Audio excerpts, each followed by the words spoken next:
ಎಷ್ಟು ಮಕ್ಕಳ ಮನೆಗೆ? ಎರಡು ಹೆಣ್ಮಕ್ಳ? ಮಗಳುಂಡು? ಮೊದಲಿಂದ ಮದುವೆ ಆಗಿದೆ. ದೊಡ್ಡ ಮಕ್ಳಿಗೆ ಮದುವೆ ಆಯ್ತು. ಹೆಣ್ಮಕ್ಳು ಇಲ್ವಾ? ಎರಡು ಹೆಣ್ಮಕ್ಳಿಗೆ ಸ್ಟಾಪ್ ಆಗ್ಬಿಟ್ಟೆ ನಾನು. ಅಲ್ಲ ಮರ್ತು ಬಿಡೇ ಮಾಡೋದು. Thank you Ayushman. ಸ್ವೀಟ್ ಬಾ ಏರೇ, ಎಷ್ಟು ವರ್ಷಗಳ ಮೇಲೆ ಇಂಥ ಸ್ನೇಹಿತರ ಮಗನ್ನ ನೆಟ್ ಮಾಡಿದ್ರೆ ಅರವಿಂದ. ನಾನು ಫಸ್ಟ್ ಸಿಕ್ಕಿದೆ ನಿಮಗೆ.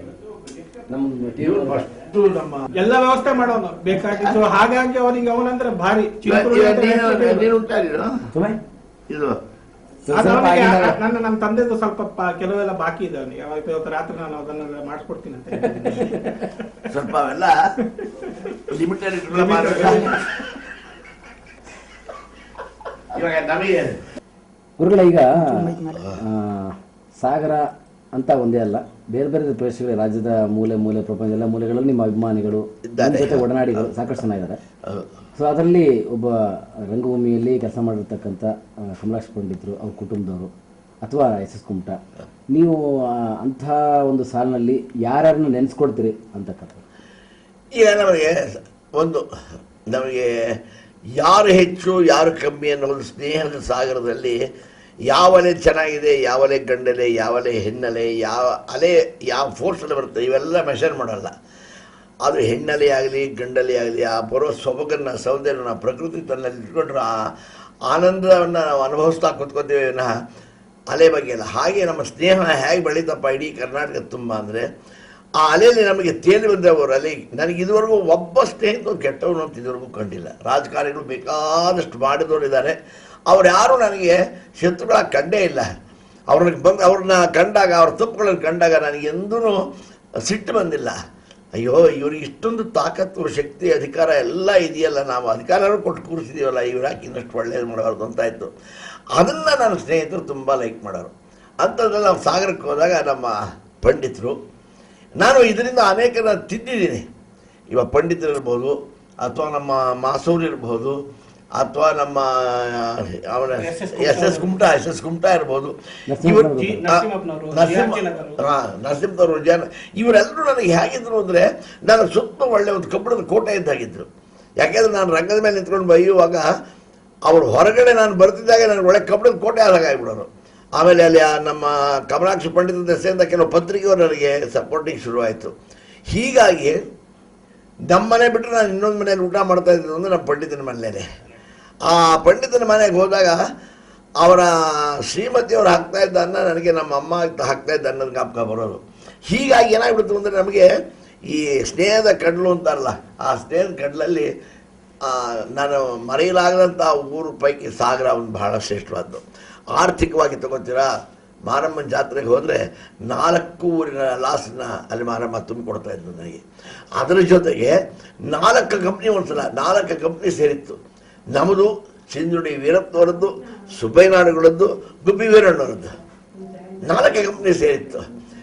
ಸರಿ, ಪಂಡಿತ ಊರಲ್ಲಿ ಹೇಳ್ಕೊಂಬರೋಣ, ಯಾರಿಗೆ ತಾಕತ್ತಿರುತ್ತೆ ಅವ್ರು ನಿಂತ್ಕೊತಾನೆ, ಮಿಕ್ಕಿದೆಲ್ಲ ಕ್ಯಾಲ್ಕುಲೇಟ್ ಮಾಡ್ಕೊಂಡು ಹೋಗ್ತಾನೆ ಅಂತ ಹೇಳ್ಕೊಂಬರೋಣ. ಅವನ ಅದು ಹೇಗೆ ಆ ಒಂದು ಒಳಗಡೆ ಹೂರ್ಣ ಅರ್ಥ ಮಾಡ್ಕೊಂಡಿದ್ದ ನಾಟಕದ್ದು ಅಂದರೆ, ಸಾಗರದಲ್ಲಿ ಜನ ಬಹಳ ಬುದ್ಧಿಶಾಲಿಗಳು, ಬಹಳ ಬುದ್ಧಿವಂತರು. ಅವರು ಈ ಹಳತು ಪಳತು ಅವೆಲ್ಲ ಅವರ ರಿಲೇಷ್ ಮಾಡೋದಿಲ್ಲ.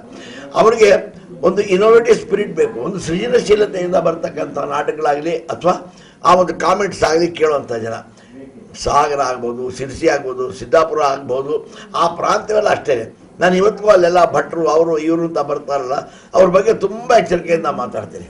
ಹಾಗಾಗಿ ಇವನು ಪಂಡಿತ ಹೇಳ್ಕೊಂಬಂದು ಕಡೆಗೆ ಏನಾಯಿತು, ಮೊದಲು ಗುಬ್ಬಿ ಕಂಪ್ನಿ ಟೆಂಟ್ ಎತ್ತಿದ್ರು, ಆಮೇಲೆ ಸುಬ್ರಹ್ಮಣ್ಯ ಕಂಪ್ನಿ ಟೆಂಟ್ ಎತ್ತಿದ್ರು, ಆಮೇಲೆ ಸಿಂಧುಡಿಯವ್ರ ಕಂಪ್ನಿ ಟೆಂಟ್ ಎತ್ತಿದ್ರು, ಕಡೆಗೆ ಉಳಿದಿದ್ದು ಒಂದೇ ಕಂಪ್ನಿ.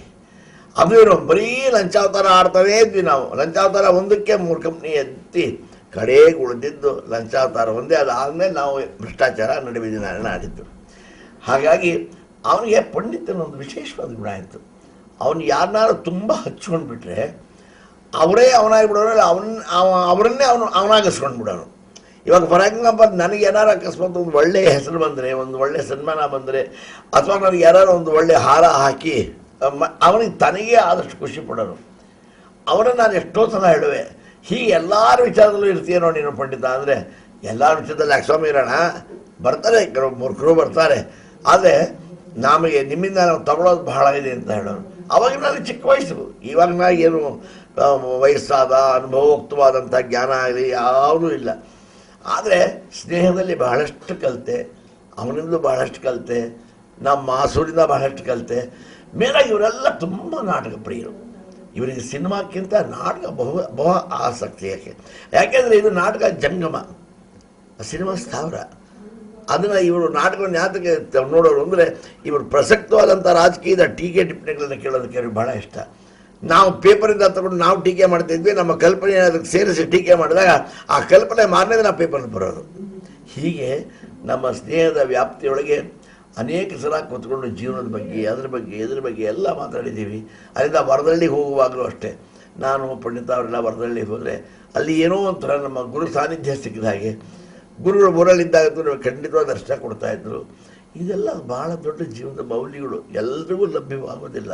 ಇದ್ಯಾವುದೋ ಸಂಚಿತ ಪೂರ್ವ ಪುಣ್ಯ ವಿಶೇಷ ಇದ್ದರೆ ಮಾತ್ರ ಲಭ್ಯವಾಗುತ್ತೆ. ಆದ್ದರಿಂದ ನಾನು ಮರೆಯಲಾದ ಕೆಲವು ಊರುಗಳಲ್ಲಿ ಸಾಗರ ಅದೊಂದು ಬಹಳ ಮುಖ್ಯವಾದ ಪಾತ್ರ ವಹಿಸುತ್ತೆ. ಯಾಕೆಂದರೆ ಸಾಗರದಲ್ಲೇ ನನಗೆ ವರದಳ್ಳಿಯಿಂದ ಶ್ರೀಧರ ಸ್ವಾಮಿಗಳು ಬಂದಿದ್ದಾಗ ಅವ್ರ ಪಾದಕ್ಕೆ ಕೊಟ್ಟಿದ್ದು ನನಗಲ್ಲೇನೆ, ಹರಿಸಿದ್ದು ಅಲ್ಲೇನೆ. ರಂಗಭೂಮಿ ಮೇಲೆ ಬಂದು ಕೂತ್ಕೊಂಡು 1 ತಾಸು ಅವರು ಉಪನ್ಯಾಸ ಮಾಡಿದ್ದಾರೆ ಅಂದರೆ ಬಹುತೇಕ ಇದು ಅವರ ಜೀವನ ಚರಿತ್ರೆಯಲ್ಲಿ ನಮ್ಮದು ಒಂದೇ ಕಂಪ್ನಿ. ಅವತ್ತು ಕೃಷ್ಣಲೇ ನೋಡಿ ಅವ್ರಿಗೆ ಏನು ಉಮೇದು ಬಂತು ಏನೋ ಗುರುಗಳಿಗೆ, ಅವರೇ ರಂಗದ ಮೇಲೆ ಬಂದು. ಅದಕ್ಕಾಗಿ ನನ್ನ ರಂಗದಲ್ಲಿ ಒಂದು ಸ್ಪೆಷಲ್ ಶಕ್ತಿ ಯಾಕಿದೆಯಪ್ಪ ಅಂದರೆ ಅದು ಗುರುಗಳು ಮೆಟ್ಟಿದಂಥ ರಂಗಭೂಮಿ. ಆ ಗುರುಗಳು ಮೆಟ್ಟಿದ ರಂಗಭೂಮಿಯಲ್ಲಿ ಇವತ್ತು ನಾನು ನಿಂತು ಬಿಟ್ರೆ ನನ್ನ ಎದುರಿಗೆ ಇನ್ನೊಬ್ಬ ನಿಂತು ಮಾತಾಡೋಕ್ಕೆ ಯಾಕಪ್ಪ ಹೆದರ್ತಾರೆ ಅಂದರೆ ಕಾರಣ ಅಷ್ಟೇ, ಭೋಜ ಮಹಾರಾಜರ ಎದುರಿಗೆ ನಿಂತವರಿಗೆ ಕವಿತೆ ಮಾಡೋ ತಂತ್ಮಾಡಿ ತಾನೇ ಹೋಗ್ಬೋದಂತೆ. ಹಾಗೆ ಅವ್ರು ಮೆಟ್ಟಿ ಹೋದ ರಂಗಭೂಮಿ ಮೇಲೆ ನಿಂತಾಗ ನನಗೆ ತನಗೆ ತಾನೇ ಪುಂಖವಾಗಿ ಅದು ಕನ್ನಡ ಬರೋದು, ಆ ಭಾಷೆಯಲ್ಲಿ ಇರತಕ್ಕಂಥ ಒಂದು ಸೌಂದರ್ಯ ಇರೋದು, ಅಲ್ಲಿರ್ತಕ್ಕಂಥ ಹೊಸ ಹೊಸ ವಿಚಾರಗಳನ್ನು ಬದಲಿ ಮಾಡತಕ್ಕಂಥ ಶಕ್ತಿ ಇರೋದು. ಯಾಕೆಂದರೆ ಆ ಗುರುಗಳು ಪಾದ ಮುಟ್ಟೋ ಜಾಗ ಇದೆಯಲ್ಲ, ಅದು ನಮ್ಮ ಎಲ್ಲರ ಚಿಂತನೆಗಿಂತ ಮೀರಿದಂಥ ಒಂದು ಪುಣ್ಯ ವಿಶೇಷ. ಆದ್ದರಿಂದ ಸಾಗರನ ನಾನಷ್ಟು ಪ್ರೀತಿ ಮಾಡೋದಕ್ಕೆ ಇದು ಭಾಳ ಮುಖ್ಯವಾದ ಕಾರಣ. ಅದರಲ್ಲಿ ಕೂಡ ಇವತ್ತು ಈ ಪಂಡಿತನ ನೋಡಿದ್ರೆ ನನಗೆ ಆ ಪಂಡಿತ ಈ ಪಂಡಿತ ಅಂತ ಎರಡನ್ನು ಹೇಳೋಕ್ಕೆ ನನಗೆ ಇಷ್ಟ ಇಲ್ಲ. ಯಾಕೆಂದರೆ ನಾವು ಅದ್ವೈತಿಗಳು, ಒಂದೇ ನಮ್ಮ ಹತ್ರ. ಅವನ ಮಗ ಇವನು ಅಂದರೆ ಖಂಡಿತವಾಗಿ ಹೇಳ್ತೀನಿ ಅವನೇ ಇವನು. ನಾನು ಇವನು ನೋಡಿದಾಗ ನನಗೆ ಹಾಗೆ ಅನ್ನಿಸ್ಬಿಡೋದಪ್ಪ, ಪಂಡಿತನೇ ಬಂದುಬಿಟ್ಟೇನು ಅಂತ 1-2 ಸೆಕೆಂಡ್ ನಾನು ಸ್ತಂಭೀಭೂತ ಆಗಿಬಿಟ್ಟೆ.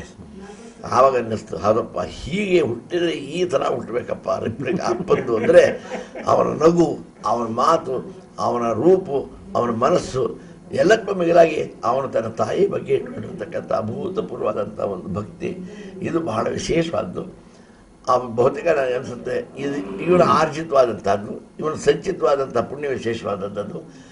ಇವನಿಗೆ ದೇವರು ಸದಾಕಾಲ ಒಳ್ಳೇದು ಮಾಡ್ತಾ ಅಲ್ಲಿ, ಸದಾಕಾಲ ನೆಮ್ಮದಿಯಿಂದ ಇವನು ಕುಟುಂಬ ವರ್ಗ ಇರಲಿ ಅಂತ ನಾನು ಭಗವಂತನ ಪ್ರಾರ್ಥನೆ ಮಾಡ್ತೇನೆ. ಪಂಡಿತರ ಸ್ಥಾನದಲ್ಲಿ ನಿಂತವನು ನನ್ನ ಹರಿಸ್ತಾ ಇದ್ದೇನೆ. ಭಗವತಿ ಒಳ್ಳೇದು ಮಾಡಲಿ. ಹೇಳಿ ಸರ್. ಸರ್ ಓಕೆ, ಈಗ ಹಿರಣ್ಯನವರು ಪಬ್ಲಿಕ್ ಟಿ ವಿ ಮೂಲಕ ಪಬ್ಲಿಕ್ ರೈಡ್ ಮಾಡ್ತಾರೆ ಅಂತ ನಿಮ್ಗೆ ಗೊತ್ತಾಯಿತು, ಮತ್ತು ಏಕಲವ್ಯ ನಗರದಲ್ಲೂ ಹೋಗಿ ಬಂದು ಏನು ಅನ್ಸುತ್ತೆ ಸರ್ ನಿಮ್ಗೆ? ಮೊದಲಿಗೆ ಇಷ್ಟೊತ್ತು ನಮ್ಮ ತೀರ್ಥರೂಪ ಸ್ಥಾನದಲ್ಲಿ ಇದ್ಕೊಂಡು ಹಿಂದೆ ಇದ್ದವರು ಈಗಲೂ ಇದ್ದು ಅವ್ರು ಹೇಳಿದ ಮಾತು ನನಗೆ ಈಗಲೂ ಮೈ ನೆವರು ಹೇಳ್ತಾ ಇದೆ. ಅವರಿಗೆ ಸಾಗರದ ಬಗ್ಗೆ ಇದ್ದ ಅಭಿಮಾನ, ಸಾಗರದ ಬದಲಿರುವ ಜನಗಳ ಬಗ್ಗೆ ಅಭಿಮಾನ, ನನಗನ್ನಿಸುತ್ತೆ ಅದು ಚಿರಾಯು. ಅದು ಯಾವತ್ತಿಗೂ ಇದು ಹೋಗೋದಿಲ್ಲ. ಅವರು ಒಂಥರ ನಮಗೆ ಹಿರಣ್ಯನವರಂದ್ರೆ ಮುಂಚಿನ ಒಂಥರ ಮಾರ್ಗದರ್ಶನ ಇದ್ದಂಗೆ. ನಮ್ಮನ್ನು ಸ್ಪೆಷಲಿ ನಮ್ಮ ಫ್ಯಾಮಿಲಿಗೆ ನಮಗೆ ಇವತ್ತಿಗೂ ನಮ್ಮ ಅಮ್ಮ ಹೇಳ್ತಾ ಇರ್ತಾರೆ. ಆ ಸಂದರ್ಭದಲ್ಲಿ ನನಗೆ ಹಿರಣ್ಯನವರು ಮೈಸೂರಿಗೆ ಬರ್ತಾರೆ ಅಂತೇಳಿ ಗೊತ್ತಾಯಿತು. ನಾನು ಹೇಗಾದರೂ ಮಾಡಿ ಅವರನ್ನು ಭೇಟಿ ಮಾಡಿ ಅವರ ಒಂದು ಪಾದವನ್ನು ಹಿಡಿದು ನನಗೊಂದು ಆಶೀರ್ವಾದ ಬೇಕು ಅಂತ ಹೇಳಿ ಬಹಳ ಬಯಸ್ತಾ ಇದ್ದೆ. ಅದು ಈಗ ನೆರವೇರ್ತು. ಅದೊಂದು ತುಂಬ ಸಮಾಧಾನಕಾರದ ವಿಷಯ ನನಗೆ. ಹಾಗೆ ಅವರು ಬಂದ ಕಾರ್ಯಕ್ರಮ ಏನು ಅಂತ ಹೇಳಿ ನನಗೆ ಕೆಲವರಿಂದ ಗೊತ್ತಾಯಿತು. ಆಗ ನಾನು ನಮ್ಮಲ್ಲೇ ಅಸೂಯೆ ಪಟ್ಕೊಂಡೆ. ನಾವು ಈಗಿನ ಕಾಲದಲ್ಲಿ 58 ಆದ ಕೂಡ ರಿಟೈರ್ ಆಗಿ ಆರಾಮಾಗಿ ಮನೆಯಲ್ಲಿ ರೆಸ್ಟ್ ತಗೊಳ್ಳೋಣ ಅಂತ ಕಾಲದಲ್ಲಿ ಇವರು ಈ ವಯಸ್ಸಿನಲ್ಲೂ ಅವರು ಅದೇ ಹೇಳಿದರು, ನನಗೆ ವಯಸ್ಸಾಗಿರ್ಬೋದು ಆದರೆ ನನ್ನ ಹೃದಯಕ್ಕೆ ಮತ್ತು ಮನಸ್ಸಿಗೆ ಬರೀ ಇನ್ನೂ 29 ಅಂತೇಳಿ. ನಾನು ಅದನ್ನು ಸದಾ ಬಯಸ್ತೇನೆ. ಅವರು ಸದಾ 29 ಆಗಿರಲಿ. ಇದು ಅವರ ರಾಜ್ಯದ ನಮ್ಮ ನಾಡಿನ ಆಸ್ತಿಯವರು. ಅವರು ಸದಾ ಹಾಗೇ ಇದ್ದು ಈಗಿನ ಕಾಲದಲ್ಲಿ ಇಂಥವರು ನನ್ನ ಪ್ರಕಾರ ನಾನು ದೂರದೇಶದಲ್ಲಿ ಇದ್ದು ನನಗೆ ಗೊತ್ತಾಗ್ತದೆ ಬಹಳ ಮಟ್ಟಿಗೆ ಅಪರೂಪ. ಸ್ವಾರ್ಥಿಗಳೇ ಜಾಸ್ತಿ ಇರುವ ಈ ದಿನದಲ್ಲಿ ಲೋಕ ಕಲ್ಯಾಣಕ್ಕೋಸ್ಕರ ಇವರು ಇಷ್ಟೆಲ್ಲ ಈ ವಯಸ್ಸಿನಲ್ಲಿ ಮಾಡ್ತಾ ಇದ್ದಾನೆ ಅಂದರೆ ನನಗೆ ನಿಜವಾಗ್ಲೂ ಅವರಂಥವ್ರು ಸಂಘ ನಾನು ಕೂತಿದ್ದೇನೆ ಅಂದರೆ ಒಂದು ದೊಡ್ಡ ಹೆಮ್ಮೆಯ ವಿಷಯ ಆಗ್ತಾ ಇದೆ ನನಗೆ. ಅದರಲ್ಲೂ ಪಬ್ಲಿಕ್ ಟಿ ವಿ ಅನ್ನೋದು ಈಗಷ್ಟೇ ಸಸಿ ಆಗ್ತಾ ಇರೋ ಟಿ ವಿ ಅದು. ನಾನು ಮೊನ್ನೆ ಬೆಂಗಳೂರಿಂದ ನಾನು ಮೈಸೂರಿಗೆ ಬರ್ತಾ ಇರಬೇಕಾದ್ರೆ ಮೈಸೂರು ದಾರಿಯಲ್ಲಿ ನೋಡಿದೆ ಪಬ್ಲಿಕ್ ಟಿ ವಿ ಅಂತೇಳಿ. ಆಗ ನನಗೆ ಈಗ ಗೊತ್ತಾಗ್ತದೆ ಪಬ್ಲಿಕ್ ಟಿ ವಿ ಅನ್ನೋದು ಏನು. ಈಗ ಒಂದು ಸಸಿ ಆಗಿದೆ, ಅದೊಂದು ದೊಡ್ಡ ಆಲದ ಮರವಾಗಿ ಬೆಳೆಯೋದ್ರಲ್ಲಿ ಏನೂ ಸಂಶಯವಿಲ್ಲ. ಯಾಕಂದರೆ ಅದನ್ನು ನಡೆಸುವುದು ಹೆಚ್ಚಾಗಿ ರಂಗನಾಥ್ ಇರಬೇಕು ನನಗೆ ಗೊತ್ತಿದ್ದಂಗೆ. ನನಗೂ ಯಾರೋ ಹೇಳಿದ್ರು ಹೆಚ್ಚಿನ ರಂಗನಾಥ್ ಅಂತ ಹೇಳಿ. ಅವ್ರ ಜೊತೆಗಿರುವ ಸ್ಟಾಫ್ ಇದೆಯಲ್ಲ, ನನಗೆ ಏನು ಅನ್ನಿಸ್ತಾ ಇದೆ, ತುಂಬ ಒಳ್ಳೆಯ ಸ್ಟಾಫ್ ಇದೆ ಅಂಥದ್ದು. ಇಂಥ ಮಹಾತ್ಮರು ಅಂತ ಹೇಳ್ಬೋದು ನಾನು. ಯಾವುದೇ ಒಂದು ಥರ ಸೆಲ್ಫಿಶ್ನೆಸ್ ಇಲ್ಲದೆ ಸರ್ವ್ ಮಾಡುವಂಥವ್ರು ಭಾರಿ ಕಷ್ಟ ಇವತ್ತಿನ ದಿವಸದಲ್ಲಿ ಸಿಗೋರು. ಅವರು ಈ ಟಿ ವಿ ಜೊತೆಗೆ ತಮ್ಮ ಸಂಬಂಧವನ್ನು ಇಟ್ಕೊಂಡಿದ್ದಾರೆ ಅಂದರೆ ಇದು ಆಲದ ಮರವಾಗಿ ಬೆಳೆಯೋದ್ರಲ್ಲಿ ಏನೂ ಸಂಶಯವಿಲ್ಲ. In days will come and tell that public T V will be it will be a universal T V ಆಗ್ತದೆ, not only public T V. This name will go beyond miles. Thank you sir. Sir ನಿಮ್ಮ ಹೆಸರು? ನನ್ನ ಹೆಸರು ನಾಗೇಂದ್ರ ಪಂಡಿತ್ ಅಂತೇಳಿ. ನಾನು ಹುಟ್ಟಿದ್ದು ಸಾಗರದಲ್ಲಿ, ಆದರೆ ಈಗ ನಾನು ಉದ್ಯೋಗಕ್ಕೋಸ್ಕರ ಅಬುದಾಬಿಯಲ್ಲಿ ಸೆಟ್ಲ್ ಆಗಿದ್ದಾನೆ. ಆದರೆ ನನಗೆ ನಮ್ಮ ನಾಡು ನಮ್ಮ ನುಡಿ ಅಂದರೆ ಭಾಳ ಹೆಮ್ಮೆ, ಭಾಳ ಪ್ರೀತಿ.